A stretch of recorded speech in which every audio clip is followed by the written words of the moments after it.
So in today's video, I want to talk a little bit about something that's kind of a mix between religion and politics, I guess.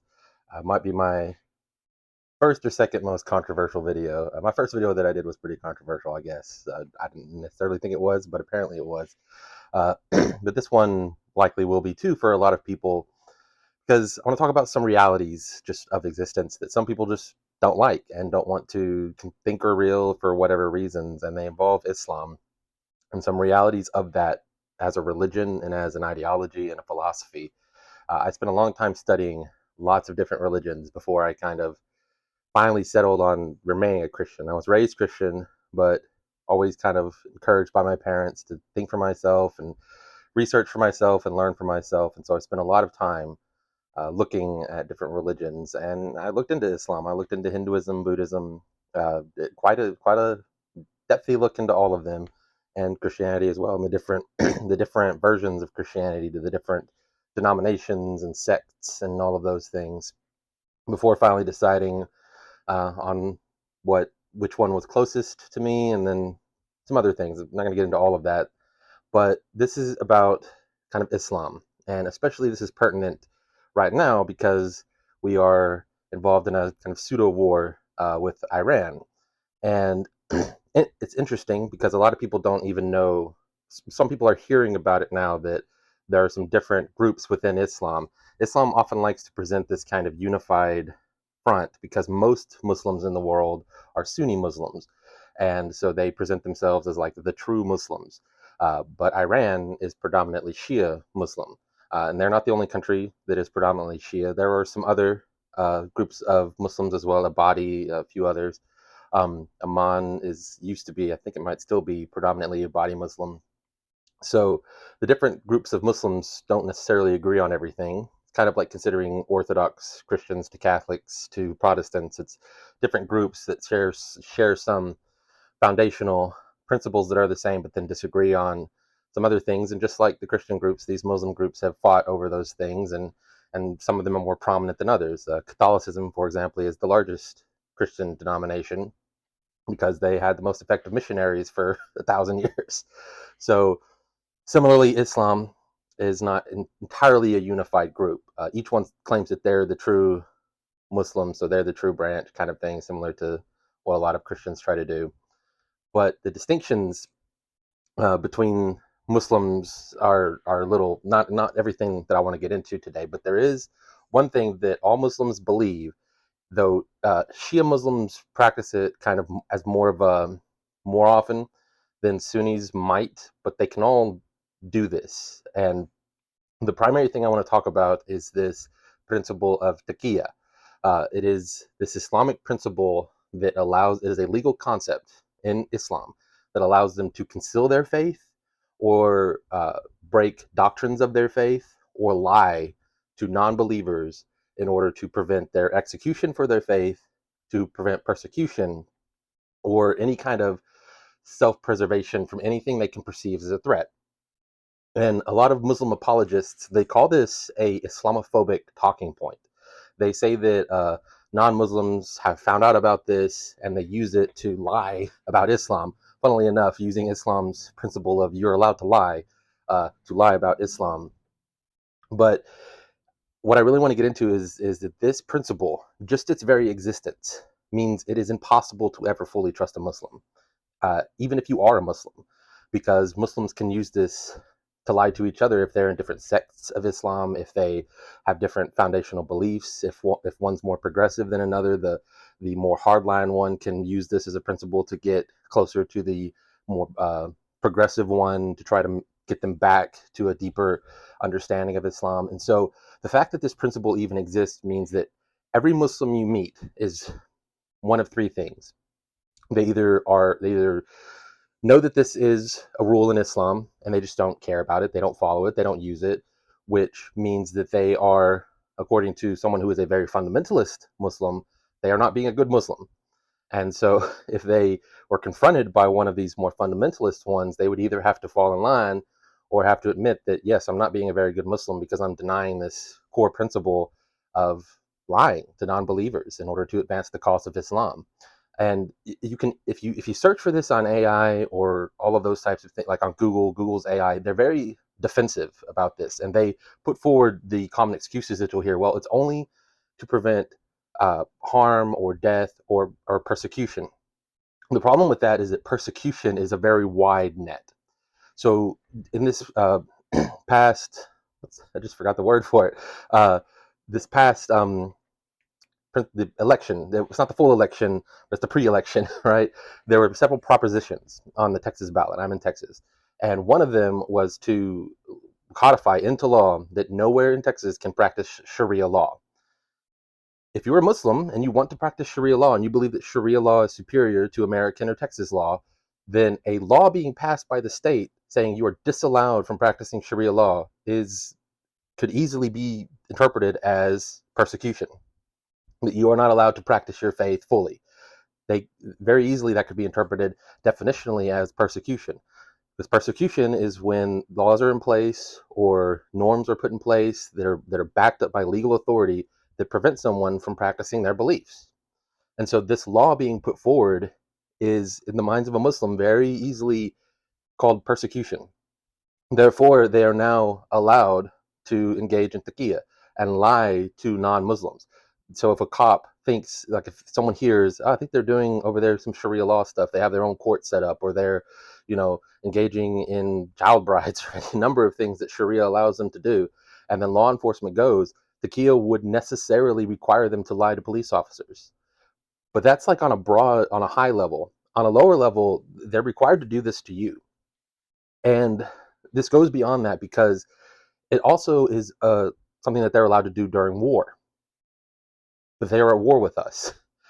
A lot of non-Muslims don't want to accept the fact, for whatever reason, that Islam is fundamentally, eternally at war with everyone who is not Muslim. It is an eternal jihad that they are on. That within their teachings of their doctrine, Allah, Muhammad commands them to spread Islam, submission to the world. This is something they are commanded by their God to do. Not just every once in a while, but this has abrogated every other command prior to it. When Muhammad was older, he gets poisoned, he's dying, all of those things. Some of his final commands were, his deathbed commands, if you will, were continue to spread Islam by the sword, by taqiyya, by whatever means you need, spread Islam fully. It is a religion that is fundamentally at war with every other religion. So you have these two things. Their commands are eternal jihad and spread Islam by any means, even through deception. No other religion has this. The Hindus, like I as a Christian, think that the Hindus are wrong. I think that a lot of their deities come from false deities, all of these things. I think the Buddhists are wrong. I think the Norse pagans were wrong. The Egyptians were wrong, all of those. But no other religion has built into its foundation that you are allowed to lie to anyone with this flimsy, if it avoids persecution.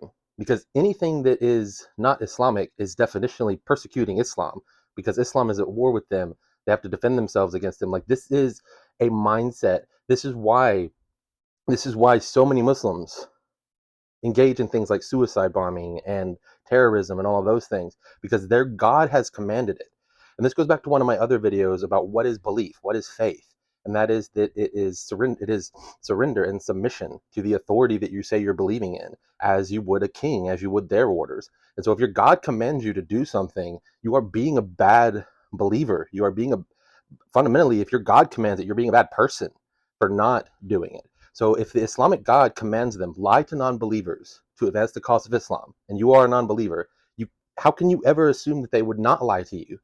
In fact, it would be an affront in a lot of ways for you to assume that because you don't believe in things and because you're just this progressive person who thinks that faith is irrelevant, it's actually quite arrogant, arrogant of you to assume that the Muslim isn't committing taqiyya, isn't advancing the cause of Islam, doesn't want to conquer in the name of Allah, because that's what they've been commanded to do. And if they believe their God and they want to serve their God well, that is what they will do. They are at war with us, whether we want to be at war with them or not, whether we are actively shooting back or they are even shooting at us. Because, for example, the Cold War, the communists in Russia and the people of America in the West weren't actively shooting at each other. We had a lot of little proxy wars going on, but it was called the Cold War because we weren't shooting, but we had spies, and we had, again, working through proxy countries and trying to get other countries on each other's side. That it was very subversive war, but it was still a war. Hence why we call it the Cold War. And we very much can have a Cold War going on with Islam. Right now, there's a little bit more shooting going involved for America and Iran, and Israel and Iran. Israel got into a very big shooting with the people of Palestine, who again were Muslims. So and this goes beyond this. It's just that Turkey is the biggest example of, like, we are at war with Islam, and they are enemy combatants, whether they have uniforms or those things. And that doesn't, again, and so this is kind of where I want to make sure that I'm very careful. I'm not calling us to do anything violent or anything like that. We as Christians especially are called to love our enemies. And as far as it is within our possibility to be at peace with everyone, we are not called to engage in proactive, like preemptive strikes as far as that kind of stuff goes. We're allowed to defend ourselves. This isn't going to be a video about Christian pacifism, which I think is evil. I'll get into that. I will make a video about that. Believe that if you are, I think pacifism is evil. So I'm not calling for that necessarily. But just because you cannot trust, you should not trust Muslims the same way that you could trust a Hindu or a Buddhist or an atheist, or the atheists. They have no moral principles, so kind of really shouldn't trust atheists either, because they'll lie to you too, because they have nothing telling them not to. Even pagans, you can trust pretty much anyone else, because their fundamental religion is not going to command them to lie. So even if it's something like a pagan faith, like the Norse pagans, Greek pagans, there's several kind of pagan groups that are gaining more prominence. A lot of people are kind of inventing new paganism, neo-pagans, things like that. Even there, they might not have commands against lying, like the Buddhists or the Hindus or the Jews or the Christians have commands specifically, don't lie.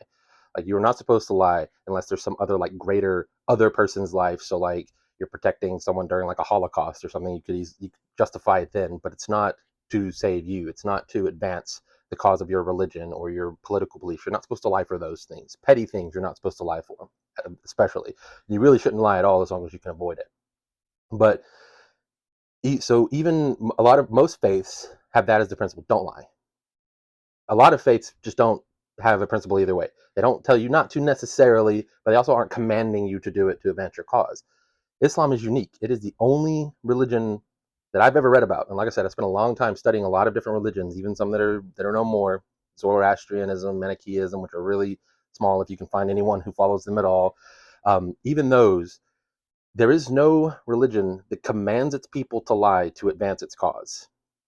And again, they'll try to get out of this. They'll try to wiggle out of this by saying, no, we can only do it if it's to save our life. If, like, we're being attacked, or it's denounce Islam or die. We're allowed to say we denounce Islam to avoid death so that we can survive. But even that, like for example, Christians, you're not supposed to do that.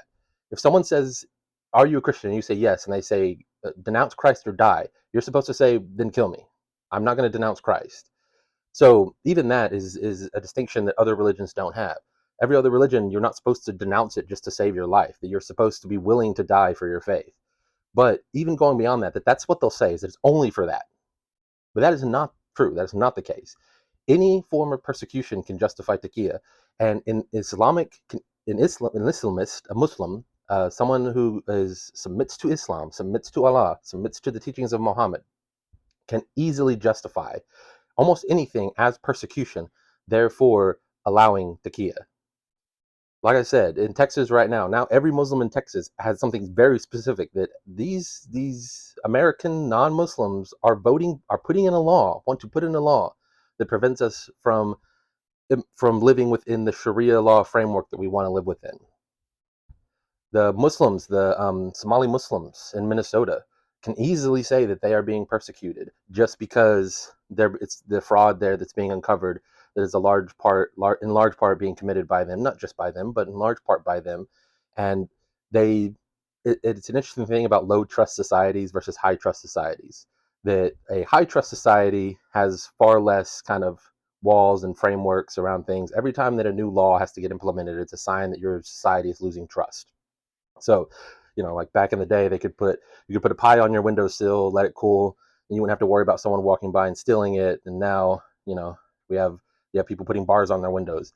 So every time you have to kind of account for something like that, it is a sign of a lower trust society. And so when a lot of the Somali Muslims came over, they saw this framework for getting money for daycares and things like that. And it's all, most of it was within like a legal framework.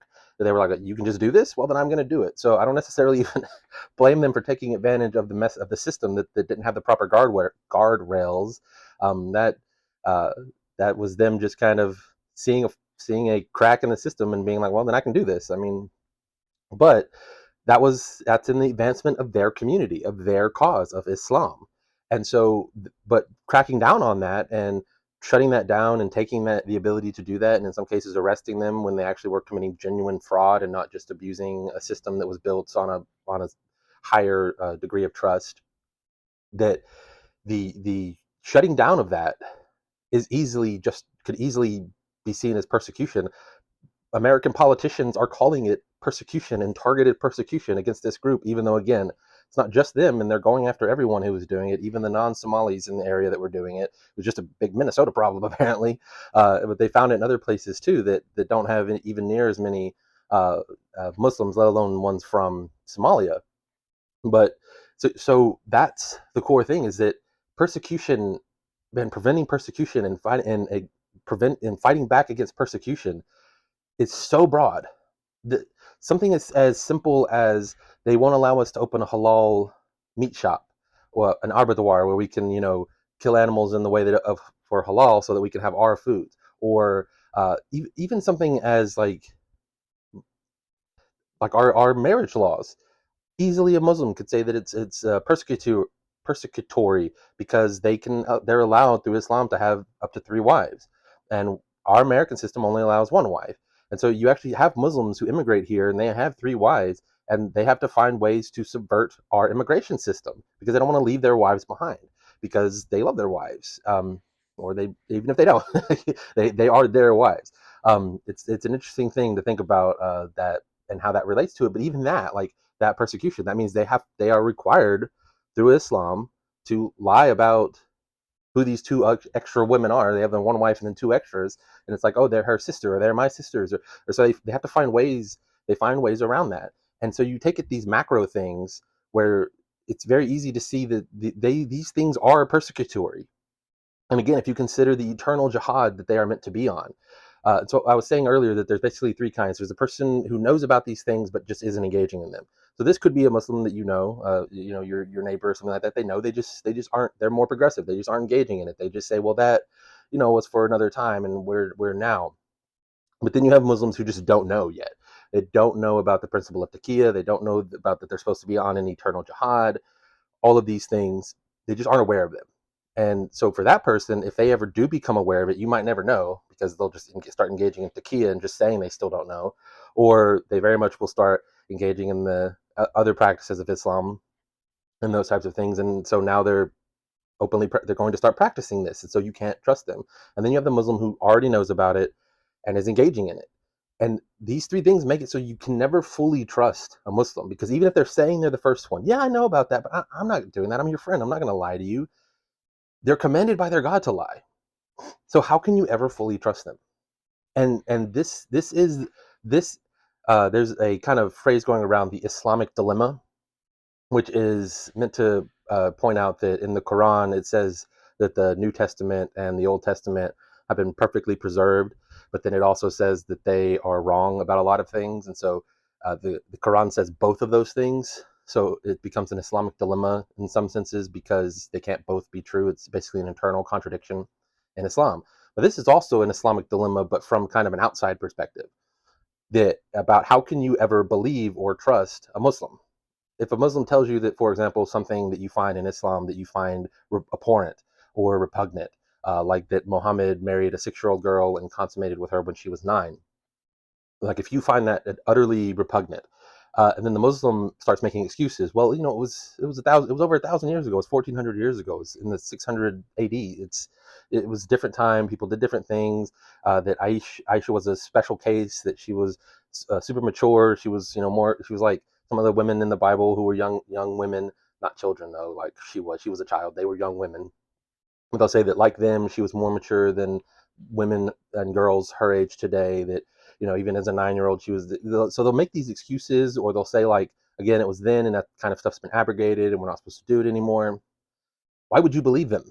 Because they've been commanded to lie about those types of things to advance the cause of Islam, to make Islam more palatable.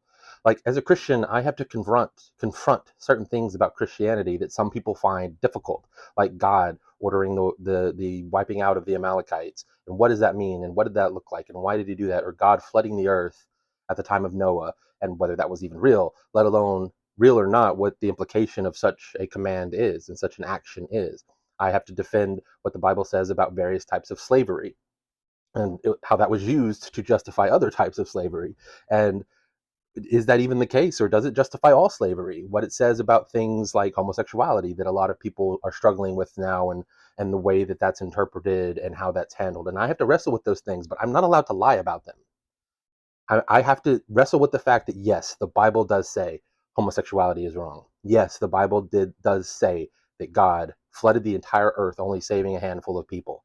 Yes, the Bible does say that God commanded his people, the Jews, to wipe out the Amalekites. What does that mean? I have to wrestle with those things, and I have to study, and I have to give an apologetic, a defense of those things. The Muslim could just say whatever they want. They can just make it up, whole cloth, just lie about it. They can literally say that that's just not what happened, that that's been mistranslated into English. It actually means something else in Arabic, and you'll never know because you don't read Arabic. And this used to be the defense. So this entire argument about what is taqiyya, what is the eternal jihad, what is this idea that for the paradise that Muslims want to come, that it has to be brought about by blood. Like, you have, the more blood there is, the more war there is, the more likely it is for the next for their next kind of stage. Like, we Christians are waiting for the return of Christ. They're waiting for some things as well. And how do they bring that about? According to some Islamic scholars and some Islamic sects, it's through war, blood, eternal jihad. So they used to be able to hide these things because you could only find the Quran in Arabic, and only Arabic people could read it. And anytime someone tried to translate it, they would say, oh, it's losing something in translation. That's not really what it means. That's where the expression "it's lost in translation" comes from. It comes from Muslims using that as a defense. Like, when you would read about, for example, Aisha, and you would say, did Muhammad married a 9-year-old or a 6-year-old actually? And then when she was 9, he consummated. Like, what's that? What was going on then? And they're like, no, but that's just a mistranslation. It's probably something to do with your language being wrong. Maybe, whatever. And, or like, if you could even read Arabic and you read about taqiyya, you'd be like, you can lie to me. Like, no, that's not what it means. And they would use these defenses they're still trying to use now. The difference is that now people who are bilingual in Arabic and English and other languages are the ones translating it. They know what these words mean. They know what it is. Nothing's being lost in translation here. And so their old defenses don't work anymore. But this is a kind of new discovery that Muslims can just do. They can just lie to you. They can just pretend it doesn't say what it says. They can just make things up whole cloth if they think it will advance the cause of Islam, and if they can even marginally justify some broad sense of persecution. And if you're a minority in a country, you can easily find thousands of things that you consider persecution. And so they're called to conquer. And one of the easiest ways to conquer is by immigrating into a country and just getting your own people elected, getting your own people in positions of power. And that is what we see Muslims doing. They're doing it in Britain, and they've done it in Britain very well, that entire areas. In New York right now, they're doing it. The Somalis in Minnesota, there's a Dearborn, Michigan, right? We see this same pattern, that they get into power through taqiyya, through pretending that they're not going to change things. They'll say, no, we just want to assimilate. We want to be just Americans like you. And then as soon as they start getting elected, as soon as they start getting power, they start imposing Islam, because that's what their God has commanded. They're just, and this is the thing, I don't hate them for this. They're just following their commands of their God. They're doing what their God had said. And that's actually, I find that actually morbidly commendable, that they're actually willing to listen to their God and do what he says, unlike a lot of Christians. And this again goes back to my video about what does it mean to be a true believer. It means you do what God says. And they are true believers, and they're doing what their God says. And so props for that, I guess. But we have to understand that, and you can't just bury your head in the sand and pretend that it's not true. Islam has been at war with everyone else for 1,400 years. And a lot of times it's been a shooting war, and a lot of times it's been a cold war. All right. But either way, they are advancing the cause of Islam. Again, morbidly, what's the word I just used? Uh, I appreciate it for their execution of their God's will. Props again for that. Like, I mean, you're doing what Allah told you to do. So I can't be mad about that. What I can be mad about is the fact that everyone else just seems to have forgotten this, just seems to not care, just seems to not understand that. Again, this doesn't mean that you hate them. This doesn't mean that you harm them. It doesn't mean that you persecute them even. It just in a real way, like making it illegal to be Muslim or things like that. But it does mean you have to live in reality. And you have to accept this as a reality. That, for example, the founding fathers knew this. Our first war after the revolution was against the Barbary pirates to rescue Americans who had been kidnapped into slavery. Our first war was against Islam as a nation. The founding fathers had, at the state level and even at the national level, expectations. At the state level, there were actually laws that you had to be a practicing Christian of some form to even serve in office, which then trickled up to that you had to be that to serve at a higher level of office.